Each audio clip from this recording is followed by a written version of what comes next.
Jadi orang harus selalu sadar diri. Manga ini nyeritain Kenta yang tiba-tiba dipanggil ke dunia lain dan dipaksa sama manusia di dunia ini buat memusnahkan para iblis. Bahkan sewaktu berhadapan sama Raja Iblis pun dia heran, kenapa orang luar mau ikut campur urusan dunia ini. Ya bagi Kenta itu nggak penting, karena dia emang dipaksa buat musnahin para iblis. Ketika duel lawan Raja Iblis pun harusnya Kenta yang mati kena serangan maut sang Raja Iblis. Cuman kekuatan sihir Kenta itu nggak masuk akal. Justru Raja Iblis yang mati dalam duel ini. Pada akhirnya Kenta berhasil mengalahkan Raja Iblis. Tapi ironisnya, yang menunggu dia bukan sorakan ataupun perayaan, melainkan kebencian dan hukuman eksekusi yang menantinya. Kenta justru dikhianati oleh kerajaan yang memanggilnya ke dunia ini karena dia dianggap sebagai orang luar. Merasa muak dengan apa yang Kenta alami, dia memilih melawan dan menghancurkan satu kerajaan yang udah memanggilnya. Setelah semuanya selesai, Kenta memutuskan pensiun dan hidup tenang di dalam hutan. Hari itu, sewaktu Kenta lagi tidur, dia dibangunin sama Meilin buat mengajaknya makan siang. Bagi Kenta, Meilin adalah satu-satunya orang yang Kenta terima di sisinya di dunia yang busuk ini. Sedangkan bagi Meilin, Kenta adalah satu-satunya orang yang sangat dia cintai dengan tulus. Cuman saat itu, ada sihir alarm yang tiba-tiba bunyi karena ada orang asing yang masuk ke wilayahnya. Dan bagi Kenta, ini sih udah biasa. Sewaktu Kenta samperin secara tiba-tiba, ternyata pasukan kerajaan Weimar datang ke wilayahnya Kenta. Karena mereka nggak tahu kalau Kenta itu adalah orang yang udah membunuh Raja Iblis, jadi Cyrus alias komandan kesatrianya ini bersikap sombong, merasa bang jago dan nggak sopan. Ketika Kenta ditanya siapa dirinya dan Kenta nyuruh Cyrus tutup mulut, seharusnya Kenta yang nanya pertanyaan itu kan. Justru Cyrus nggak terima, malah nantangin. Kau pikir sedang bicara sama siapa gitu? Untungnya, nggak lama kemudian, atasannya, Victoria, alias putri pertama kerajaan Weimar, melerai mereka dan mewakili permohonan maaf atas ketidaksopanan bawahannya karena udah menyinggung Kenta. Ketika Kenta nawarin buat ngobrol di dalam, si Victoria nggak pakai basa-basi dulu, langsung meminta bantuan ke Kenta buat meminjamkan kekuatannya. Karena semenjak Raja Iblis mati, kemudian Raja baru mengambil tahtanya, mereka langsung menyerang kerajaan manusia lagi. Mereka udah berusaha sekuat tenaga, tapi sayangnya nggak mampu melawan mereka. Maka dari itu, Victoria pengen Kenta bantu kerajaan Weimar, karena cuman dia satu-satunya orang yang bisa mengalahkan Raja Iblis. Ya, jelas jawabannya Kenta di sini menolak. Karena sejak dikhianati, dia sadar ngapain membantu kalau ujung-ujungnya dijadikan alat. Manusia seringkali datang ketika melihat kelebihan yang bisa dimanfaatkan. Tetapi setelah semuanya selesai, justru dibuang, seolah-olah jasanya tidak pernah dianggap. Meski Victoria berusaha membela kalau itu adalah perbuatannya kerajaan tetangga, tetapi kenyataan sebenarnya seluruh kerajaan di dunia ini menjanjikan hadiah bagi siapa aja yang bisa menangkap Kenta. Dan lagi-lagi Cyrus nggak terima karena dia nganggep Kenta orang rendahan yang udah lancang ke putri Victoria. Dia malah nuduh kalau Kenta sebenarnya pengen balas dendam dengan cara membuat iblis menyerang kerajaan-kerajaan lainnya. Konyolnya, Kenta langsung menjawab gimana ceritanya dia yang jadi musuh para iblis karena udah membunuh Raja Iblis bisa membuat yakin para iblis buat menyerang kerajaan manusia. Di sini, Kenta juga muak sama Victoria karena menganggap dirinya itu di atas, bisa seenaknya menyuruh orang lain buat patuh. Tapi ketika ditolak, justru memaksa. Dan Kenta mengusir mereka buat pulang karena udah merusak pemandangan. Ketika Victoria mau bicara lagi, nggak pakai nego lagi, Kenta langsung ngeluarin auranya di sini. Dia udah nggak peduli lagi, dia muak. Dia nggak mau ikut campur masalah kerajaan yang padahal bukan masalahnya. Dan satu tembakan sihir ke arah mereka menjadi peringatan buat jangan pernah mengusik kebahagiaannya lagi. Pada akhirnya, mereka yang tadinya merasa lebih tinggi dari Kenta justru merendah di hadapannya sekarang. memilih pergi dan nggak mau berurusan lagi sama Kenta. Ketika Kenta balik ke rumahnya menemui Meilin dan cerita permasalahan tadi, di sini Meilin sempat meminta maaf. Karenanya dia nggak bisa memimpin ras iblis dengan baik dan membuat masalah ke manusia hingga berujung ke Kenta. Buat Kenta ini bukan kesalahannya, tapi karena memang ras iblis telah berkhianat ke Meilin dan nggak mau mengakui Meilin sebagai ratunya. Well, sebenarnya Meilin itu memang putrinya sang raja iblis, tapi karena Meilin itu lemah berbanding terbalik sama ayahnya, sedangkan bagi iblis kekuatan itu segalanya, jadi Meilin seringkali nggak dianggap. Bahkan ketika mereka mau perang dengan manusia, Meilin yang memilih menolak buat perang justru pendapatnya ditolak sama ayahnya. Karena Meilin itu lemah, hingga akhirnya dia dijebak sama para bawahannya ayahnya, dituduh pengkhianat, mau dibunuh juga agar tidak mengganggu rencana sang raja iblis. Untungnya Kenta saat itu menolongnya dan meminta Kenta untuk membunuh ayahnya. Karena bagi Meilin, dia bukan seorang ayah yang dia kenal lagi, tetapi seseorang yang sangat berbahaya. Begitulah singkat ceritanya Meilin bertemu dengan Kenta. Ketika Meilin sama Kenta lagi bermesraan, tiba-tiba Meilin itu terjatuh. Wah, di sini Kenta langsung panik kan. Awalnya dia pakai spell penyembuh, tapi Meilin minta Kenta buat pakai sihir deteksinya ke dia. Ketika udah dicoba, ternyata Meilin sedang hamil anak mereka, bre. Wah, di sini mereka saling merangkul dan bahagia gitu. Setelah pahitnya perjuangan yang mereka alami sebelumnya, pada akhirnya Kenta yang dulu berharap dunia ini hancur justru menemukan sebuah alasan untuk menjaganya demi seseorang yang tulus mencintainya dan buah hati kecilnya. Sementara itu, keseharian yang harus dialami Kenta gak lain cuman ngelayani para bang jago yang merasa gak tahu diri semua. Mulai dari Gyatso, seorang petarung yang merasa keras dan yakin kalau Kenta, sang transmigrator jahat, akan dibuat tewas mengenaskan di hadapannya. Padahal setiap teknik yang dia keluarkan cuman kertas di hadapan Kenta. Ujung-ujungnya bro malah kabur menyelamatkan diri. Nggak berhenti di situ aja, Cyrus juga yang bareng sama putri Victoria dulu masih nggak mau insaf. Dan kali ini datang bawa segerombolan bandit buat membunuh Kenta. Lagi-lagi justru dia dibikin malu. Dan segerombolan bandit yang dibawa Cyrus merasa menyesal karena dibohongi sama Cyrus kalau musuh yang mereka lawan sebenarnya adalah monster. Pada akhirnya mereka semua tewas mengenaskan di tangan Kenta. Sementara itu, situasi di kerajaan Weimar cukup serius, bre. Sang raja menerima laporan kalau pasukan kerajaan Weimar gak bisa memanfaatkan keunggulan dalam jumlah pasukannya melawan pasukan iblis, karena pasukan iblis sendiri sangat kuat dalam kekuatan sihirnya. Sedangkan Victoria sempat meminta maaf karena nggak berhasil membawa Kenta, sang pahlawan, untuk menjadi bala bantuan pasukan kerajaan Weimar. Dan terus terang, semenjak dia diusir sama Kenta waktu itu, Victoria masih nggak bisa berpaling tentang betapa mengerikannya sosok Kenta yang aslinya. Dia bahkan pesimis kalau Kenta pasti tidak akan pernah bisa memaafkan seluruh kerajaan di dunia ini. Dan tiba-tiba Putri Victoria dapat kabar dari bawahannya kalau Tuan Putri kedua, Wimble, itu sedang dalam perjalanan menuju ke wilayahnya Kenta sekarang, bre. Sedangkan Victoria cuman bisa berdoa semoga Wimble baik-baik aja. Sementara itu, Putri Wimble bareng sama pasukan kerajaan Weimar justru dibuat tersesat sama Kenta, bre. Karena ketika mereka berusaha masuk terus ke wilayahnya Kenta, mereka ini terus dipaksa keluar, seolah-olah kayak masuk labirin. Sedangkan Wimble yang mulai sadar sama penghalang ini ngerasa ini semua emang salahnya kakaknya. Gara-gara dia, Kenta jadi lebih waspada. Dan lagi-lagi sama seperti yang lainnya, Wimble merasa sok hebat dan lebih tinggi.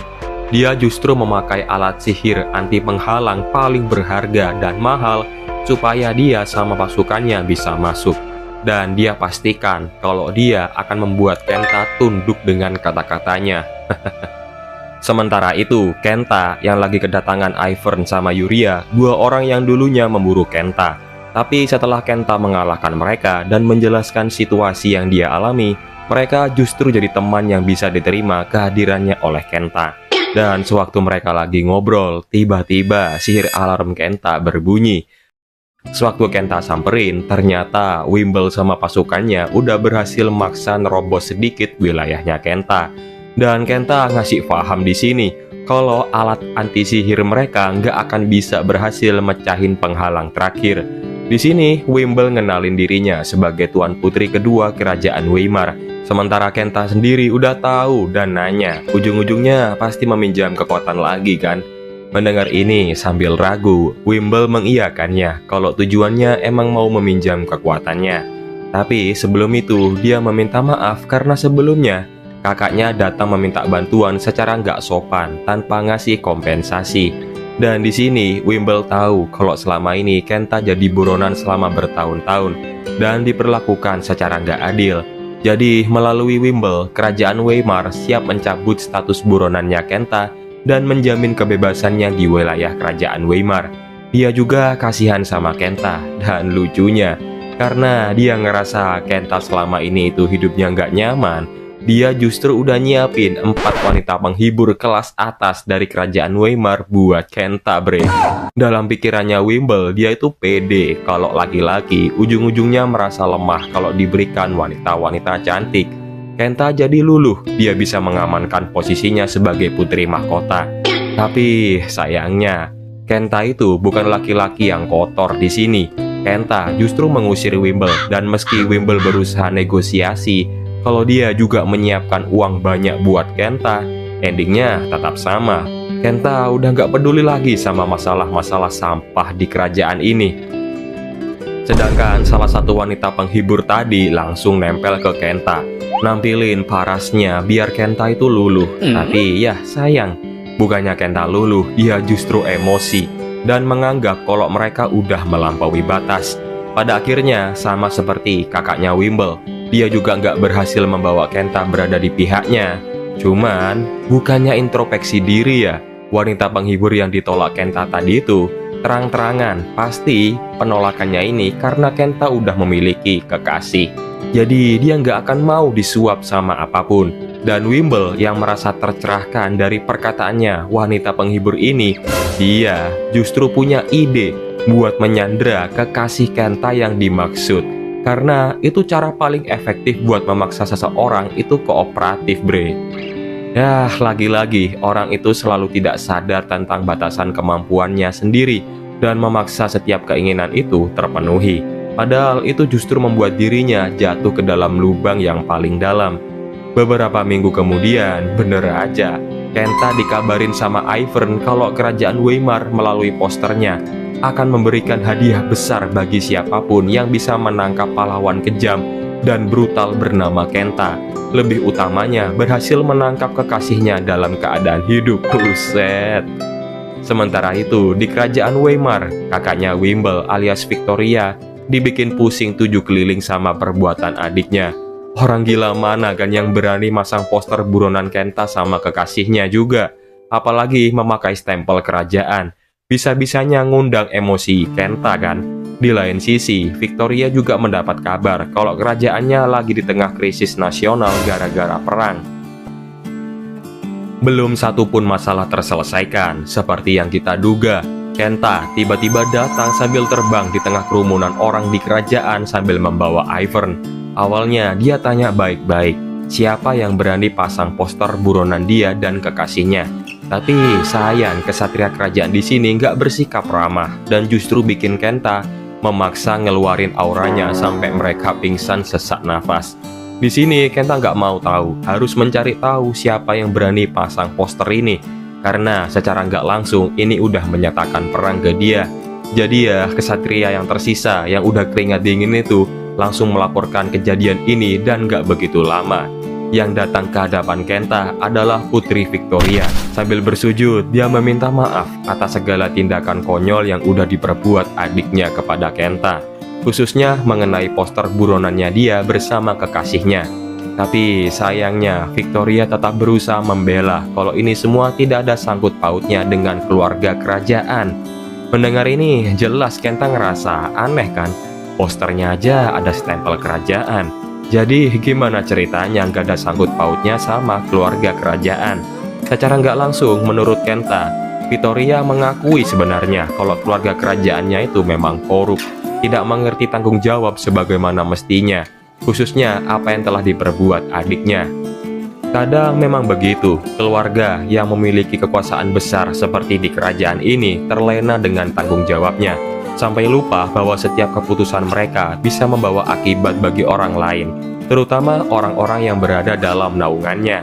Jadi, ketika Victoria berusaha membela kalau ini semua salah adiknya, tapi namanya kesalahan harus ditebus kan?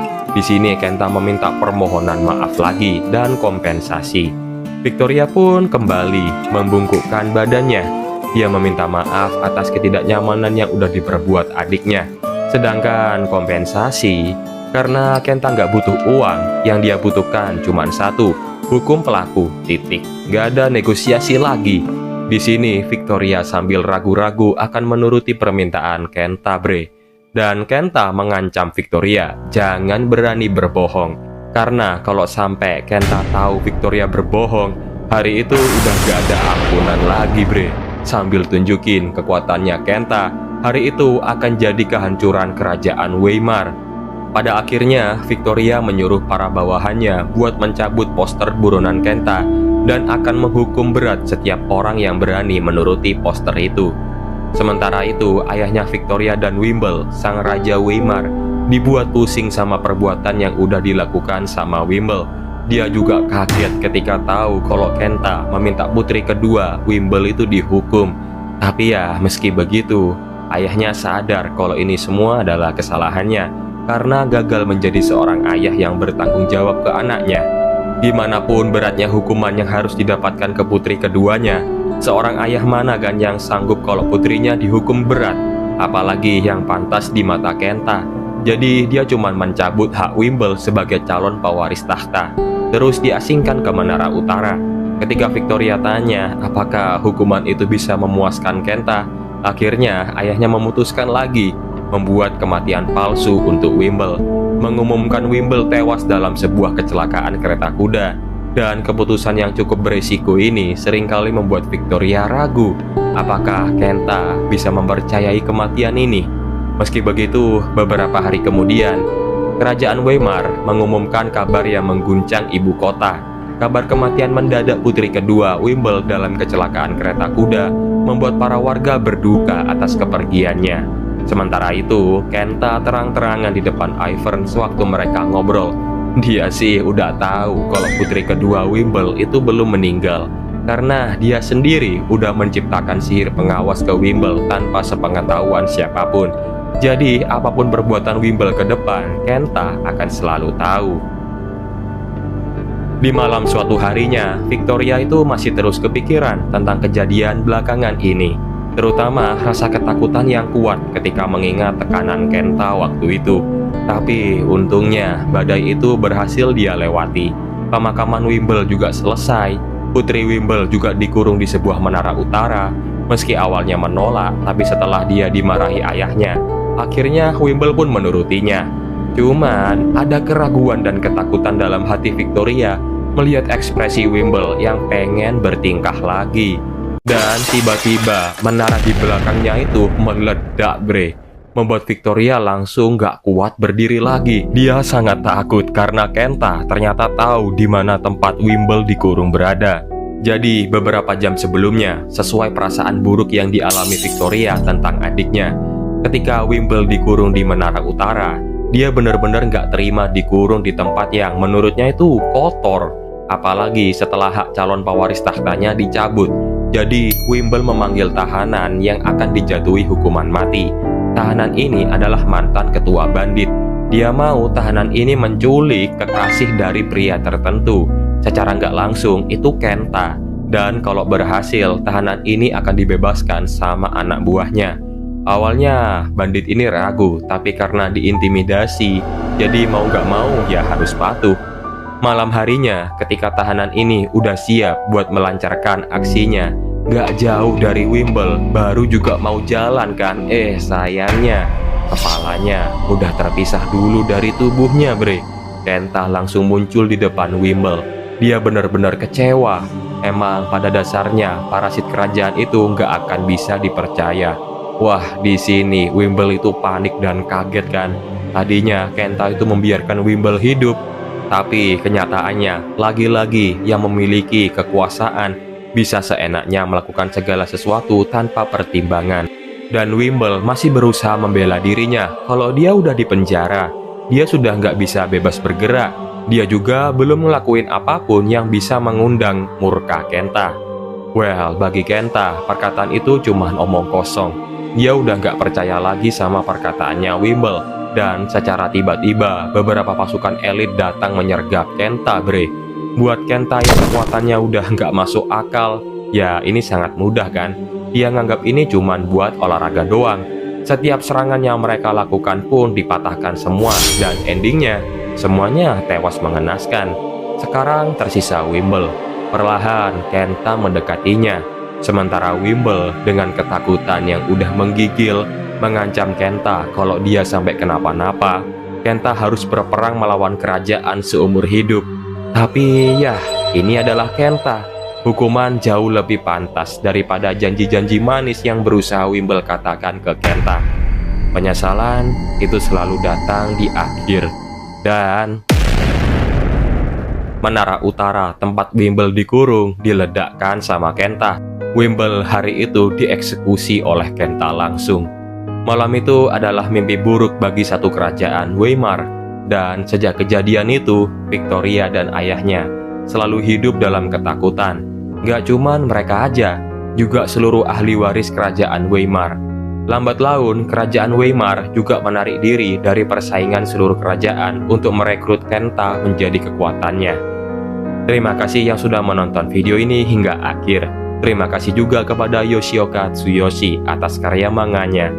Moral yang bisa kita dapat, kadangkali seseorang tidak berubah menjadi dingin karena tidak memiliki hati, tetapi karena terlalu sering hatinya diperlakukan seolah tidak pernah berarti.